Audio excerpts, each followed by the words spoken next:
Hey, avant de commencer, je tiens à préciser que cette vidéo est scindée en deux parties, une contenant du spoil sur Breath of the Wild, et une autre analysant simplement ce que Tears of the Kingdom a pu apporter en plus à Breath of the Wild, pour la simple et bonne raison que je n'ai pas fini le jeu, et qu'il est absolument hors de question que je me spoil.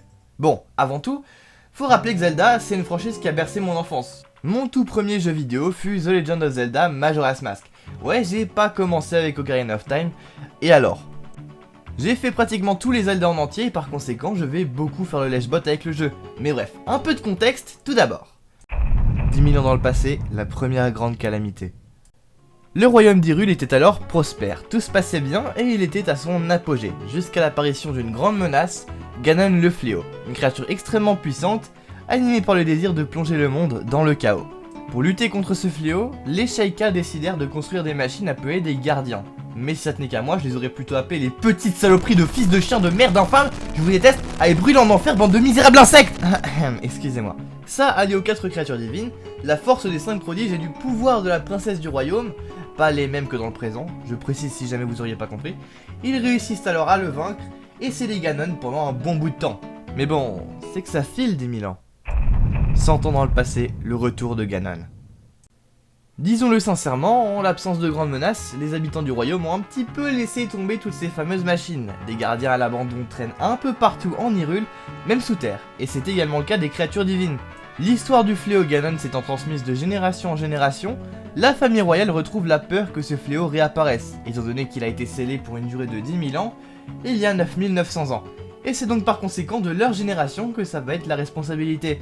Ils décident alors de se préparer, des recherches sont lancées pour retrouver les 4 créatures divines, et la princesse Zelda est missionnée de choisir les 4 prodiges qui tâcheront de les contrôler. Revali, l'archépiaf, Daruk, le guerrier Goron, Mipha, la princesse des auras, et enfin Urbosa, la chef des Gerudo. Mais il y a également Link, donc notre personnage, qui lui a été choisi par l'épée de légende, ou la Master Sword si vous préférez. Les gardiens et les créatures divines ayant été réveillés, tout est désormais prêt pour combattre Ganon à nouveau. Enfin presque, Zelda qui n'a toujours pas réussi à éveiller son pouvoir, malgré ses nombreuses tentatives, dont une où elle a repoussé ses limites pour se rendre à la source de la sagesse. Mais rien n'y fait. Le temps manque et Ganon est de retour. Disons que ça va chauffer. Oh shit, here we go again. Le fléau arrive alors à corrompre les gardiens et les créatures divines, les retournant contre leur créateur et les transformant en véritables machines à tuer. 4 calamités sont également créées pour combattre les prodiges et malheureusement ils parviennent. Roham, le roi d'Hyrule, décède également. Devant un si grand nombre de morts, Link et Zelda n'ont d'autre choix que de fuir, malgré un combat acharné où Link se retrouvera grièvement blessé.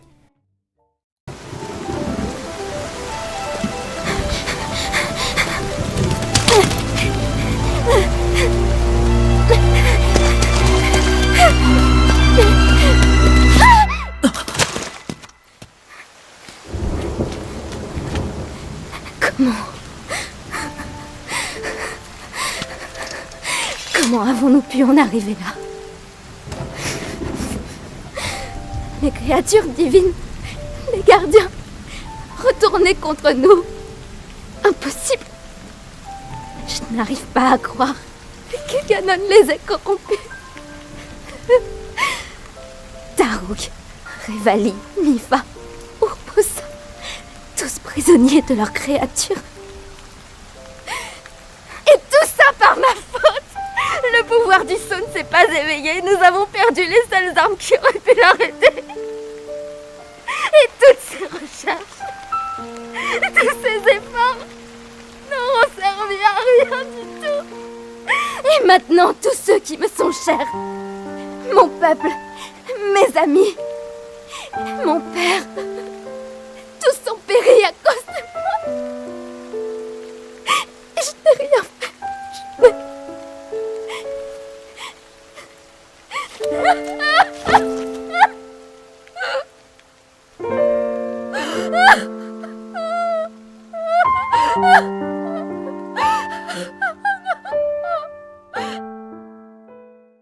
Nos deux héros se retrouvent alors face à une horde de gardiens, là pour les achever.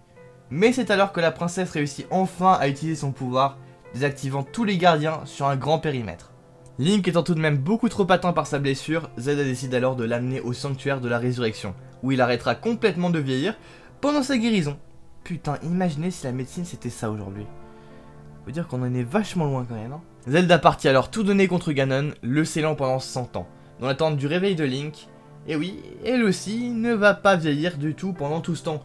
Faut pas chercher la logique, c'est pas mieux que toi qu'il faut avoir une expérience et replonger en enfance. Au sens propre du terme, oui, totalement.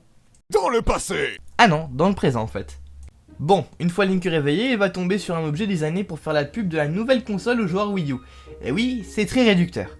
Bref, Link sort alors de sa grotte complètement paumé. Ouais, forcément, même moi mon cerveau a déjà du mal à assimiler si je suis encore en vie ou pas quand je me réveille à 13h. Alors une sieste de 100 ans, ça doit... J'aurais pas dû dire ça, n'est-ce pas?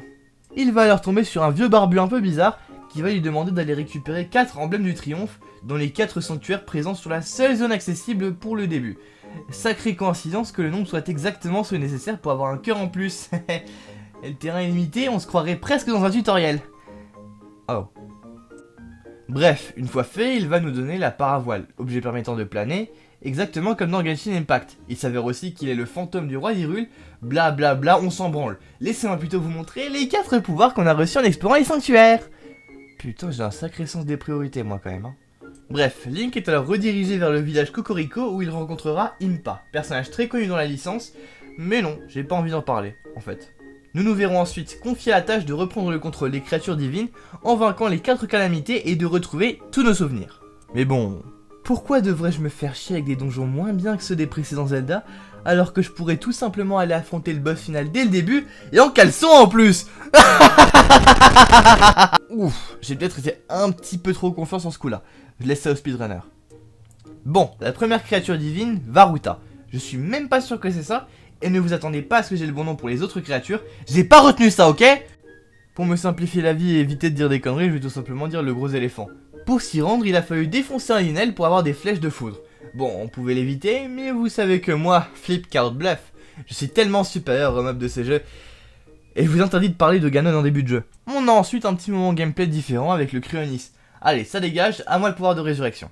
Pour la prochaine créature divine dont je ne connais absolument pas le nom, Link a dû se travestir pour entrer dans la cité Gerudo réservée aux femmes, et défoncer le chef d'Aigas, une sorte de mafia version ninja. Sauf que cet imbécile se suicide, sans faire exprès. Mais quelle sale merde! Tout ça dans le but de récupérer le masque du tonnerre, appartenant à la chef actuelle des Gerudo, lui conférant un pouvoir de tonnerre du coup. Hop, et de 2. À moi le pouvoir de la foudre. Bon, j'ai la flemme de résumer les deux autres, ils sont moins intéressants, à part le boulet de service, et non, c'est absolument pas une blague grossophobe, qui nous permettra d'obtenir le pouvoir des boucliers, et l'égocentrique par excellence, qui nous permettra d'avoir le pouvoir de créer des courants ascendants pour voler. Ouais, si on raccord avec le fait qu'il soit piaf, je trouve. Bon, après être devenu cheaté avec tous ses pouvoirs, et enfin acquéri vainqueur après s'être tapé une centaine de sanctuaires, et oui j'ai skippé cette partie parce que putain c'est infernal, Link put alors récupérer la Master Sword, enfuie dans la forêt Korogu. Et je ne parlerai pas de la quête des 900 Korogu, la blague a déjà trop été exploitée. Désormais fin prêt à défoncer Ganon, c'est parti. Ne t'inquiète pas, ça va bien se passer.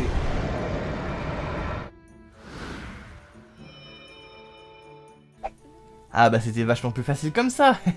Et voilà, le jeu se termine comme ça. Mais si on doit parler des nouveautés qu'il a apportées à la franchise, eh bah beaucoup trop.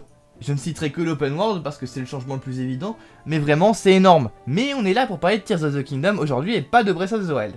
On voit qu'au-delà de l'intention d'intensifier le lore et le côté histoire du jeu comparé à Breath of the Wild, qui lui était davantage axé sur la découverte de la nature, la map qui a littéralement triplé de volume avec les abîmes et les îles célestes, le fait de changer tous les pouvoirs et qui de mon point de vue sont bien mieux que ceux de Breath of the Wild, dans le sens où ils apportent quelque chose de plus intéressant par rapport au gameplay, qui lui va être le changement majeur. Oui, vous avez sûrement déjà entendu parler du fait que la créativité est l'élément mis en lumière dans ce Zelda, mais selon moi, ça va au-delà de ça. L'intention de s'inspirer de ce qui plaît est de le refaire en mieux et plus original. Le système de craft. Ok, je sais pas vraiment si on peut appeler ça comme ça, mais il crée de nouvelles armes, objets en tout genre, ou véhicules avec des objets trouvés directement sur l'instant ou farmés au préalable. Je trouve ça absolument incroyable. C'est une première dans Zelda, d'autant plus qu'ici ce n'est en rien limité. Tout est combinable avec absolument tout. Selon moi, c'est une vraie preuve de la part de Nintendo qu'ils savent très bien répondre, sans même un seul mot, aux personnes qui les critiquent pour les graphismes, soi-disant à la traîne, en innovant réellement. Bref, j'espère que cette vidéo vous aura plu. C'était MrFlipGuys pour vous servir. A plus.